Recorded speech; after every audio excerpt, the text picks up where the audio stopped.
Nossa história é feita de luta, resistência e beleza.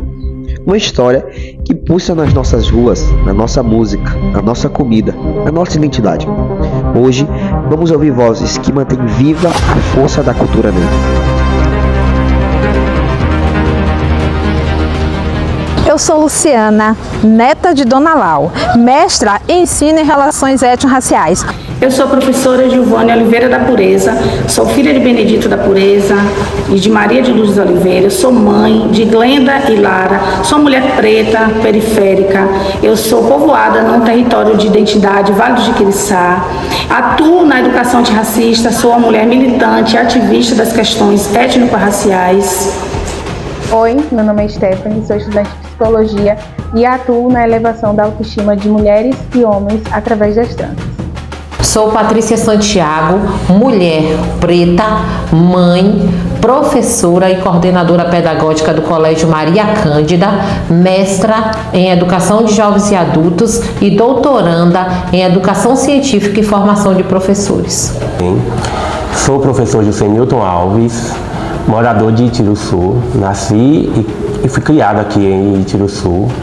Atuo na educação do município, sou professor da rede municipal de ensino, mas também tenho passagem pela rede estadual. Meu nome é Diego Menezes, eu sou mestrando em capoeira e represento a Associação de Capoeira Guerreiros de Palmares, na Bahia. Bem, eu me chamo Robert e estou aqui com Luciana. Luciana é neta de Dona Lau e é pesquisadora das relações étnico-raciais desde 2005. E nessa oportunidade nós queremos perguntar a ela quem é Dona Lau e a sua importância. Então, Robert, é um prazer estar com vocês, contribuindo com esse trabalho riquíssimo sobre culturas negras. Dona Lau é símbolo de resistência, é símbolo de cultura, é símbolo de memória. É conhecida como Dona Lau, mas que se chamava Anália Ribeiro de Souza, minha avó. E eu trago essa referência como Luciana, neta de Dona Lau, porque foi com ela que eu aprendi a discutir relações étnicas num espaço muito próprio, que foi ao lado do fogão a lenha, ela fazendo chás, né, com a sua sabedoria ancestral. E lá um dia ela me perguntou por que Itiruçu não tinha um espaço que falasse do povo negro, das pessoas pretas. E eu fui pensar sobre aquela pergunta tão importante da minha avó. E ali ela me ensinou a importância de ter um espaço de memória. E como eu já era pesquisadora, como eu já estudava, publicava artigos, capítulos de livros sobre as pessoas negras, eu pensei, por que Itiruçu não ter esse espaço? E naquele primeiro momento, esse espaço se chamou ODI, Órgão da Diversidade de Itiruçu. Mais tarde, esse espaço teve um decreto municipal que chamou-se NEAB, também foi pensado esse nome NEAB, naquele período comprou livros para todos os alunos da rede pública municipal do 1º ao 9º ano. Então, foi idealizado por uma mulher, esta mulher, Dona Lau, da sua forma, né, ela me ensinou que Itiruçu precisava disso, ela fez esse despertar da minha consciência. E aí, assim, aconteceu a criação do NEAB e por ser Dona Lau essa mulher que sofreu racismos, mas uma mulher também resistente e persistente, eu sempre me titulo Luciana, neta de Dona Lau, como símbolo de memória e de respeito às culturas dos mais velhos e das mais velhas. Além de ser neta de Dona Lau, além de ser essa pesquisadora sobre essas relações, escritora de vários capítulos, como ela já me disse, ela também foi uma grande pesquisadora da comunidade dos Teixeira. E nós queremos perguntar a você, Luciana, quando começou as suas pesquisas na comunidade dos Teixeira e a sua importância, a importância da comunidade? A comunidade dos Teixeiras faz parte de mim. Eu começaria dizendo assim. Por que faz parte de mim? Porque em cada canto daquela comunidade tem um pouco do que a minha avó me ensinou. Inclusive, eu chego naquela comunidade porque a minha avó havia me dito que existia uma comunidade em Itiruçu, uma comunidade de pessoas negras. E ao chegar nos Teixeiras e ser tão bem acolhida, eu me sinto pertencente daquele povo. É uma comunidade com pertencimento quilombola, predominantemente negra, com fortes elementos culturais, um repertório cultural que você consegue perceber num pote de barro que tem no canto, no pilão, nos instrumentos, né? Com um saber milenar e ancestral do mais velho da comunidade, que é seu Assênio Celestino. E aí eu começo a pesquisar essa comunidade em meados do ano de 2013 e escrevi muito sobre essa comunidade. Atualmente escrevo também sobre essa comunidade. Também a comunidade foi a minha pesquisa de mestrado em relações étnico-raciais na Universidade Federal do Sul da Bahia. E quando eu escrevo, eu digo que a escrita muda. A escrita é um ato de resistência. E por que eu escrevo sobre a comunidade? Para dar visibilidade àquele povo na nossa cidade, Robert. Porque nós precisamos potencializar as vozes daquelas pessoas. Nós precisamos conhecer aquele espaço, saber o que essas pessoas precisam e a importância que essas pessoas têm na construção da nossa terra, a importância que aquelas pessoas têm na construção do nosso país, né? E o que eles estão precisando, quais políticas públicas a comunidade dos Teixeiras precisa. Então, eu pesquiso aquela comunidade, mas eu pertenço àquela comunidade. Eu estou em cada canto daquele lugar. Aquele lugar habita em mim. Eu diria até que a África que habita em nós, ou iria mais além, eu diria um Ubuntu, né? Eu sou porque eles são. Como você vê a cultura negra que vive na comunidade? Então, Robert, ali são várias culturas negras.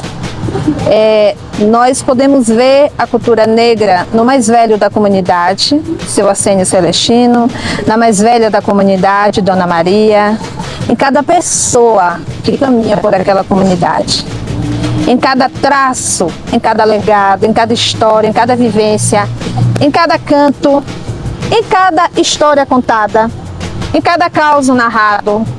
Nós podemos ver aquela cultura negra nos sabores que tem aquela comunidade, nas rezas que tem na comunidade, na fonte que tem naquela comunidade, no plantio, no ato de sobrevivência que eles trabalham nas roças. Nós podemos também pensar de que forma essas culturas negras estão sendo tratadas, preservadas, estão sendo cuidadas. Nós precisamos ter um cuidar muito específico com aquela comunidade. É uma comunidade que é um memorial riquíssimo para a nossa terra. Nós precisamos entender que aquelas pessoas precisam de políticas públicas também. Que aquelas pessoas não podem sofrer racismos cotidianos, né? Que em pleno século XXI, nós ainda estamos vivendo o racismo, os racismos. Aquelas pessoas sofrem por racismo ambiental, racismo institucional, racismo estrutural. Nós precisamos derrubar essa muralha que ainda existe. E nós precisamos fazer um levante e dizer: viva as culturas negras da comunidade dos Teixeiras, da comunidade quilombola. Eu costumo dizer que os Teixeiras é o quilombo de Tiruçu. E é o quilombo que precisa ser fortalecido. Nós precisamos gritar fortemente que esse quilombo não deve, não pode acabar. E para não acabar, nós precisamos de vocês, nós precisamos do trabalho de vocês. E o grande movimento de tudo isso está na educação. Se a educação se movimentar no sentido de romper ciclos, romper os racismos, a comunidade dos Teixeiras terá para sempre as suas culturas vivas. Qual foi a sua maior lembrança da comunidade dos Teixeiras? O ponto assim mais forte, a minha memória afetiva que me move até hoje foi no primeiro momento que eu cheguei na comunidade. Eu ali estava como uma desconhecida, uma estranha, e fui tão bem recebida no primeiro momento. E lá eu encontrei um senhor que naquela época era o mais velho da comunidade, o senhor José Luiz, já falecido, e Dona Anália, também falecida, ambos em memória. Eu tenho essa memória de sentar debaixo de uma árvore, num banco, e Dona Anália e seu José Luiz me contar as histórias dos Teixeiras, como tudo começou ali, como eles chegaram ali. Essa é a memória mais forte que eu tenho daquela comunidade, e essa é a missão mais presente e a memória afetiva mais presente no meu coração. Eu preciso e continuo fazendo por aquele povo, porque eu tenho por aquele povo uma rede de afetos, uma rede de amor. E é por esse amor que eu combato, que eu luto, que eu resisto e resisto contra todas as formas de violência com a comunidade dos Teixeiras. Muito obrigado, queremos agradecer a Luciana pela sua participação.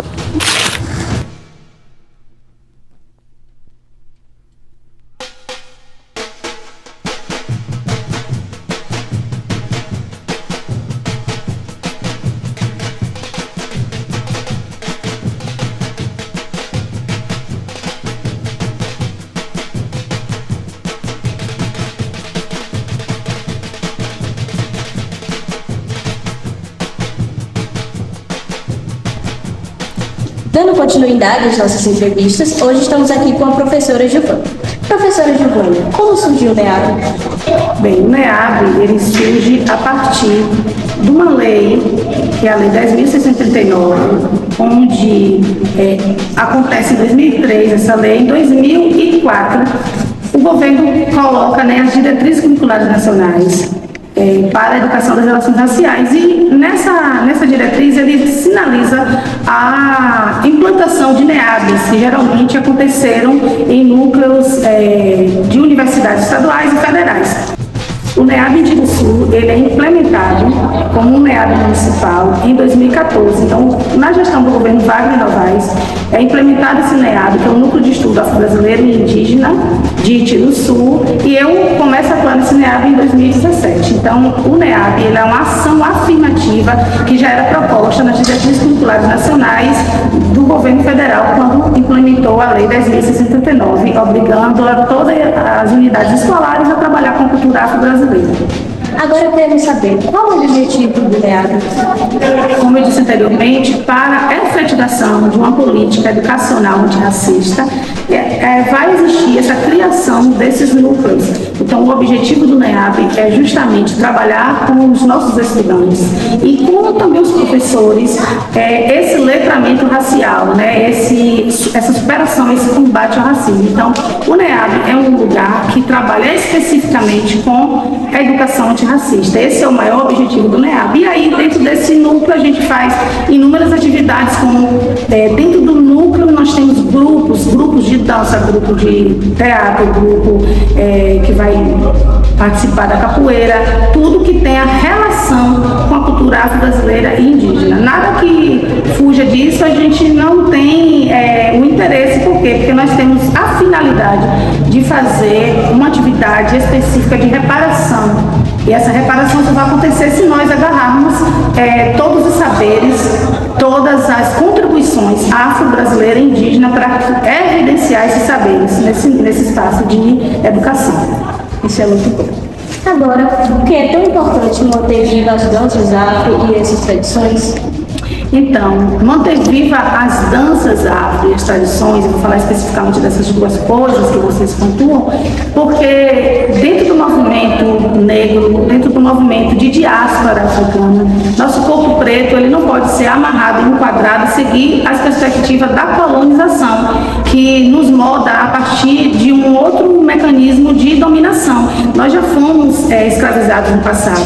Então, a dança afro, ela é libertação, ela é um movimento corporal. A dança ela não é só a corporeidade, do dançar por dançar. Dentro da dança nós temos mensagem, há uma simbologia. Cada movimento corporal, cada movimento de braço, cada movimento que gira e que abaixa, que pula, existe um movimento que tem símbolos, que tem significado. Então a dança afro ela não é um batuque e um som que existe por existir, para entreter. A dança ela é a própria linguagem. Vocês já enfrentaram algum preconceito ou falta de apoio? Se sim, como superaram? Desde a existência do NEAB, nós enfrentamos no passado e enfrentamos, então vamos usar a palavra enfrentamos, com as duas perspectivas de pretérito e de presente, quando as pessoas elas não compreendem o que é um núcleo de estudos afro-brasileiro indígena e atribui a esse núcleo algo pejorativo, como dizer, no NEAB tem os macumbeiros, ou então dizer assim, não, o NEAB está tratando de religião. Então, todas as vezes que nós recebemos um grupo de alunos, nós precisamos fazer esse letramento para que esses alunos se empoderem, inclusive eles façam esse letramento dentro de suas casas, e muitas vezes esse movimento é um movimento contra-colonial, que é o que a gente diz que é o contrário, né, de fora para dentro ou de dentro para fora. Então, o aluno chega nas suas escolas e acaba fazendo letramento com professores, porque esse preconceito de não querer que o aluno acesse o espaço de NEAB, atribuindo a uma seita religiosa, que é bem uma coisa bem ridícula, eu digo que é uma coisa rasa, né, para pessoas que têm, às vezes, um mínimo de estudo. E também dizer assim, o NEAB só é um lugar de gente preta, o NEAB é o lugar de todas as pessoas que queiram entender a sua própria ancestralidade, que queiram respeitar e queiram compreender como o nosso país foi formado. Nosso país é um país miscigenado, então é muito preocupante para a gente do NEAB, na atualidade, ainda lidar com esse tipo de comentário, ou com esse tipo de racismo, ou com esse tipo de ignorância que nós preferimos chamar, né, de ignorância mesmo, de atribuir o espaço como um espaço que não produz conhecimento. Só que esse espaço é um espaço de saber e é um espaço onde a gente faz um trabalho que não é só visto dentro da cidade de Tiruçu, bem como em outros espaços que querem, né, superar esse racismo estrutural que impede as pessoas, inclusive, de viver. Para finalizar, o que significa para você liderar esse núcleo que fortalece a identidade negra? Para mim significa uma grande responsabilidade ancestral, porque nós sempre utilizamos o movimento Sankofa, que é buscar o passado para saber quem você é no futuro, o que é que você quer no presente, o que é que você vai ser no futuro. Então, a Sankofa em África é esse movimento, né? Volta e busca, vai atrás das suas origens para você saber quem você é. Então, como eu há muito tempo busquei saber quem eu sou, então para mim é um sacerdócio estar nesse núcleo e dar oportunidade a outras meninas pretas, meninos pretos, se autoafirmarem, não terem vergonha, não deixar que as pessoas coloquem eles num lugar de subalternos ou num lugar de inferioridade. Então, para mim, é um trabalho que é um trabalho duro, porque é um assunto que muita gente não quer tocar ou quer que a gente não fale sobre o racismo, porém, ao mesmo tempo é um lugar de satisfação, porque eu sei que eu estou fazendo do meu mundo, que é esse Tiruçu. O meu mundo começa aqui. Então aqui eu faço meu mundo melhor. Quando eu falo sobre essas questões e meus alunos, eles conseguem respeitar o outro, amar o outro, como o outro é diferente. Nós gostamos de ser diferentes. E ao mesmo tempo a gente quer que as pessoas sejam padrão. E nós não somos padrão, porque nós somos robôs, somos pessoas. E como pessoas em diáspora de África e dos povos originários, nós precisamos ser olhados e respeitados com os nossos saberes e a nossa riquíssima contribuição. Belo posicionamento. Muito obrigada. Eu que agradeço. Acredito que a nossa entrevista está boa. Nesse momento, nós vamos entrevistar duas mulheres negras que são revolucionárias, cada um em seu espaço. Nós temos uma Patrícia, educadora, e que tem sido uma lutadora contra o racismo estrutural dentro da escola. E nós temos Stephanie, transista, que através das suas tranças deixa uma cultura negra transparecer através das suas mãos.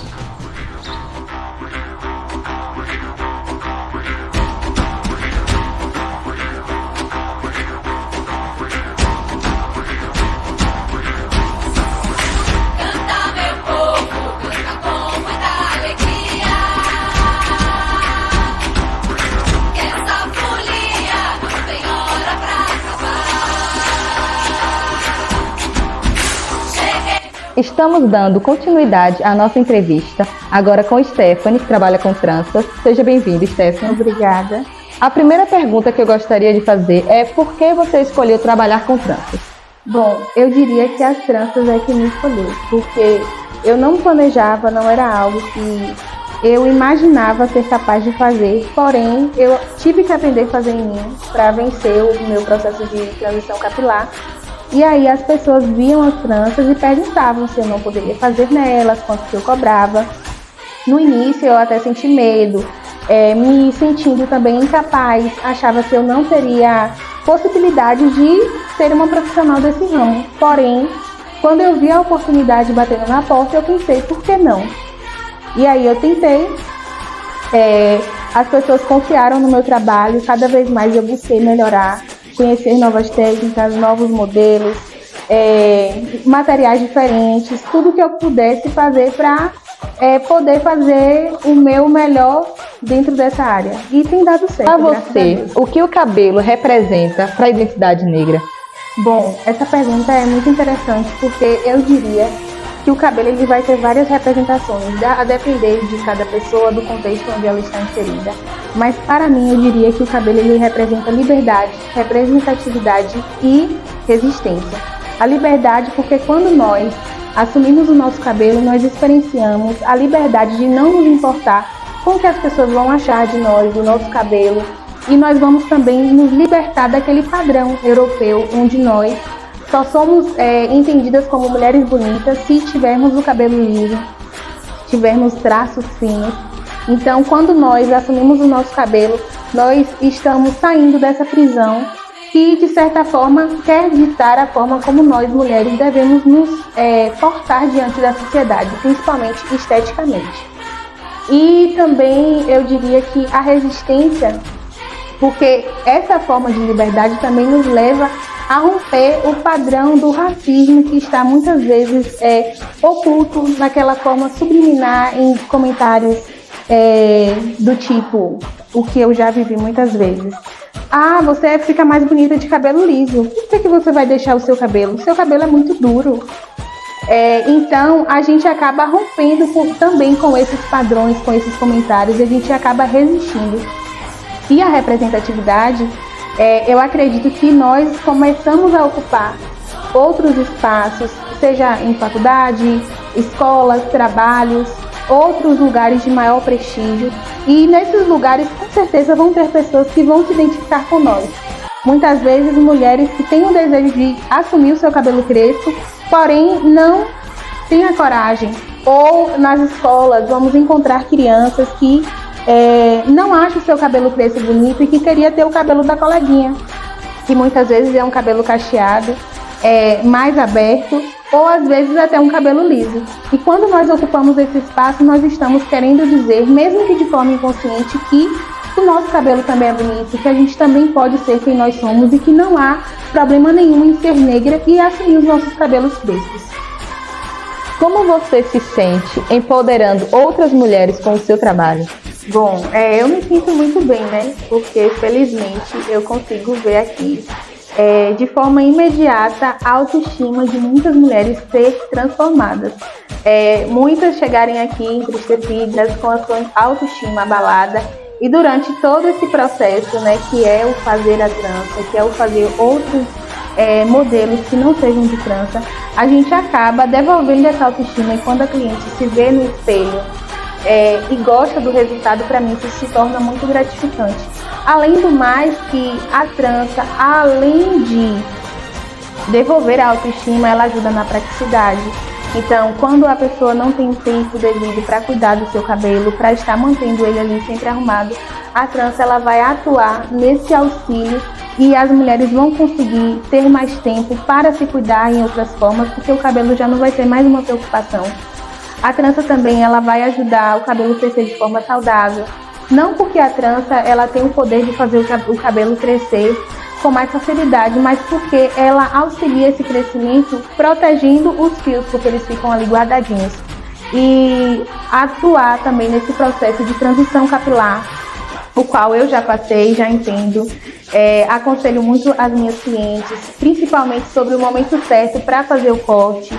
Então, eu acabo me sentindo muito participante da vida delas e vejo, sim, a mudança que é quando ela chega a primeira vez e durante esse processo de retorno e volta para fazer a trança. E, sim, a autoestima é mudada de forma considerável positivamente.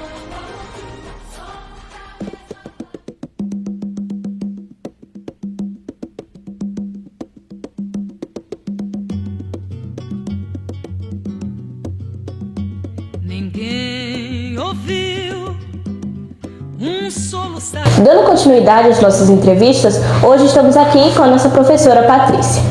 Professora, a senhora já viveu alguma situação de racismo? Se sim, como a senhora reagiu? Sim, já vivenciei várias situações de racismo e vou exemplificar. Eu estava em uma loja e ao adentrar, nenhum dos atendentes vieram se reportar a mim. Mas no mesmo momento entrou uma pessoa de cor branca e apareceram atendentes para atender a pessoa, né? Então, como é que eu agi? Eu não comprei na loja, mas procurei a dona da loja para que pudesse me posicionar enquanto mulher negra da situação que ali estava acontecendo. Eu acredito que a gente tem que se empoderar e trazer realmente isso a público para que situações assim venham a ser sanadas, né? E não possam mais acontecer. Ótima atitude. Como você enxerga a posição da mulher negra no mundo da educação? Eu enxergo de uma forma que ela se manifesta como resistência, como protagonismo e também contribuindo para uma sociedade mais justa e igualitária, né? De que forma?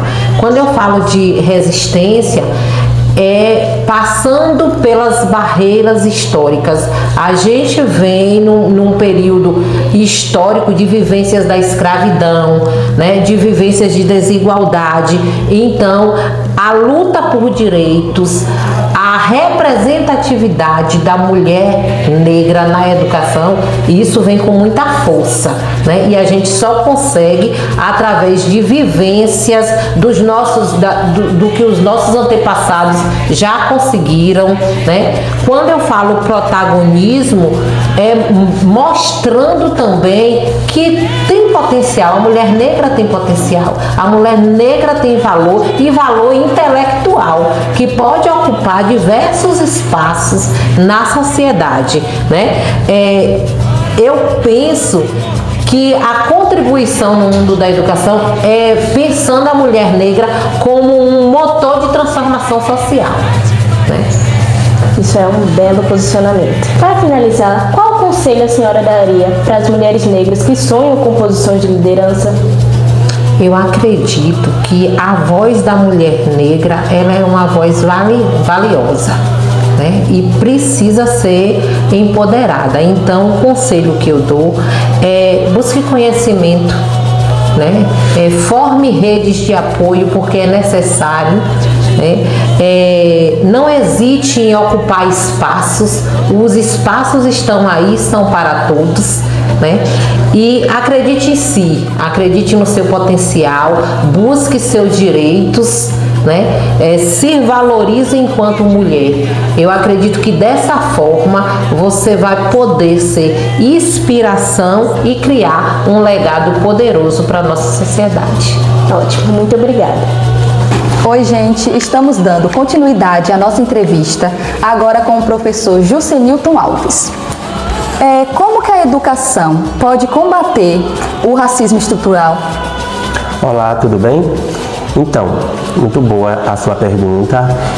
A educação, de um modo geral, pode combater o racismo estrutural a partir do engajamento de todos os atores envolvidos no processo educacional, desde os professores, às equipes gestoras, aos coordenadores, que devem se mobilizar por meio de projetos interdisciplinares envolvendo todas as disciplinas no combate ao racismo estrutural que também está presente nas escolas. O racismo estrutural nas escolas, ele acontece, por exemplo, por meio de brincadeiras, onde a gente chama de racismo recreativo, através de brincadeiras, muitas vezes por parte de quem está desenvolvendo aquela brincadeira, né?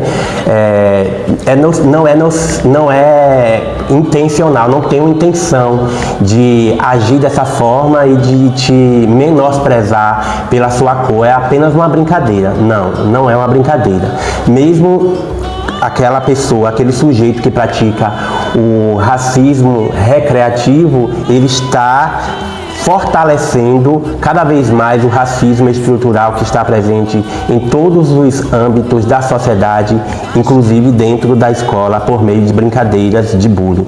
Então, a escola tem que se engajar no combate do racismo estrutural por meio da efetivação das duas principais leis, a Lei 10.639 e a Lei 11.645, que são duas leis que o MEC, juntamente com todos os órgãos educacionais, utilizam para que o racismo estrutural saia do nosso meio e se extingua.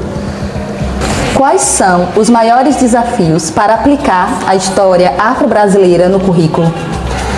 Para que as redes municipais de ensino apliquem nos seus currículos, nos seus respectivos currículos, o componente curricular História e Cultura Afro-Brasileira, ou desenvolva por meio de atividades como eixo temático, por exemplo, História e Cultura Afro-Brasileira e Indígena, é necessário que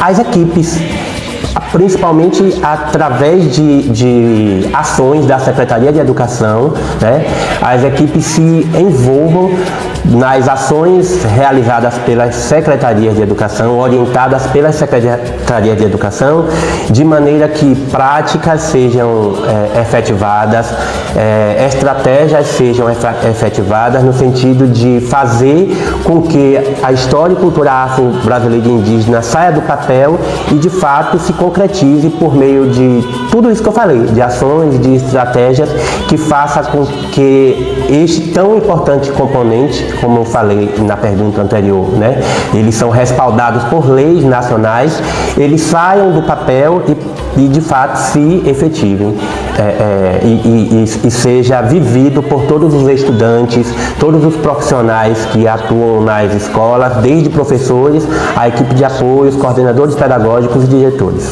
Todos são responsáveis pelo desenvolvimento da história e cultura afro-brasileira e indígena nas escolas das redes de ensino e, no caso aqui da nossa cidade, a Rede Municipal de Ensino de Tiruçu. Qual mensagem você deixa para os jovens negros que querem entrar em uma universidade? Uma mensagem de encorajamento e de entendimento de que a universidade está aberta para todos e todas. Obviamente que para a população negra, tudo foi, ao longo da história, mais difícil, né? As pessoas falam muito da questão da meritocracia e é justamente ela quem faz com que muitos negros, como eu, ao longo de suas trajetórias, tivessem dificuldades para adentrar no espaço universitário. Eu, obviamente, como pessoa negra, lá atrás, considerando a minha experiência de vida, lá atrás no tempo eu enfrentei muitas dificuldades. Dificuldades financeiras, dificuldades socioeconômicas. Eu tive que conciliar trabalho com estudo para conseguir chegar onde eu cheguei. Conciliar trabalho com estudos, trabalhos variados, desde trabalho com a lavoura, trabalhos que não eram de carteira assinada, digamos assim. E a mensagem que eu deixo é de resiliência, de resistência, no sentido de fazer com que os jovens entendam que o espaço para cada um deles na universidade, desde que eles tenham como objetivo ingressar na universidade e concluir, fazer um curso universitário, esse espaço pode ser conquistado por eles por meio de lutas e de objetivos mesmo de vida, no sentido de, pronto, é isso que eu quero para a minha vida, eu estou matriculado numa escola de ensino médio, que já estou me preparando para entrar no ensino superior. O governo, por meio de vários projetos, a exemplo do SISU, a exemplo do ProUni, o próprio Enem já faz com que esse acesso à universidade seja mais equânime, né? Faz com que as pessoas tenham mais oportunidade hoje de entrar nos cursos universitários que desejam. Obviamente que vai haver um ou outro curso que a concorrência é maior, mas você, enquanto jovem que deseja entrar na universidade, vai ver aquele que de repente melhor favoreça para que o seu ingresso seja exitoso e que você conquiste os seus sonhos dentro das suas perspectivas, né? Então, é ter mesmo o desejo e seguir firme naquele propósito, sendo orientados pelos professores, pelas equipes da unidade escolar que eles estão, de forma que eles consigam, a partir das orientações dessas pessoas, conquistar os seus objetivos e construir uma carreira também acadêmica. Nós falamos aqui sobre diversas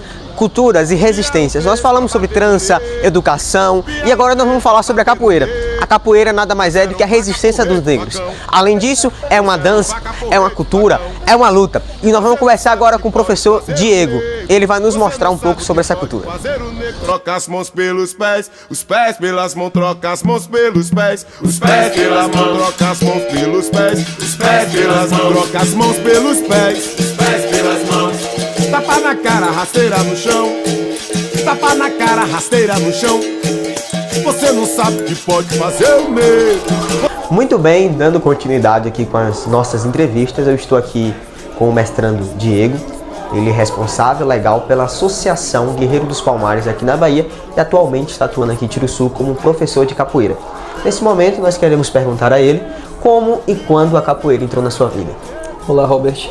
A capoeira entrou na minha vida no ano de 1998, na cidade de Medina, Minas Gerais, através de um projeto do estado chamado Toriba, que tinha várias modalidades esportivas, como karatê, handebol, futsal, capoeira. Quando comecei eu não sabia que tinha capoeira, não sabia nem da existência da capoeira na realidade. Comecei fazendo karatê. Só que um dia depois do treino eu fiquei um pouco mais depois da aula para assistir o que viria depois. E vi, né, a capoeira, o pessoal se organizando ali. Quando começou a roda eu senti aquela energia diferente, gostei muito. Chegando em casa pedi que minha mãe me trocasse, tirasse do karatê e colocasse na capoeira. Ela não queria, o rapaz também que fez as inscrições também não queria trocar, mas eu insisti até que trocou. E de lá até hoje estou na capoeira, já vai fazer 27 anos. Muito bem, como ele nos disse aqui, lá se vão 27 anos de capoeira e nós queremos perguntar para ele o que a capoeira representa para você. Eu poderia definir a capoeira de várias formas, como uma cultura, luta, esporte, dança, como alguns gostam de dizer, né? Uma luta de resistência, mas para mim ela é uma filosofia de vida, ela faz parte da minha vida, ela é minha vida, amo e vou fazer capoeira até os últimos da minha vida, se assim Deus permitir. Diego, como a capoeira permite, ajuda a cultura afro-brasileira a permanecer viva? A capoeira, como eu falei anteriormente, ela também é uma cultura e através da oralidade a gente vem mantendo ela viva, porque diferente de outras artes ou até de quem faz faculdade, né, para poder estar ensinando, a capoeira ela é transmitida de um professor para o seu aluno. Então a gente vem mantendo os elementos passando de um para o outro. Na capoeira tem o maculelê, o jongo, o samba de roda, entre outros vários elementos, como a puxada de rede. Isso são tudo cultura que a capoeira mantém hoje e vai passando de geração em geração, certo? Hoje no mundo a capoeira é uma das maiores divulgadoras, se não a maior divulgadora da língua portuguesa e a maior difusora da cultura brasileira fora do país. Não tem karatê e não tem kung fu. Oh, meu filho, quando nascer, vou perguntar à parteira o que é que meu filho vai ser. Meu filho vai ser capoeira, capoeira, catu. Oh, eu fui pra Ribeira comer caruru. E comer caruru e não comer angu.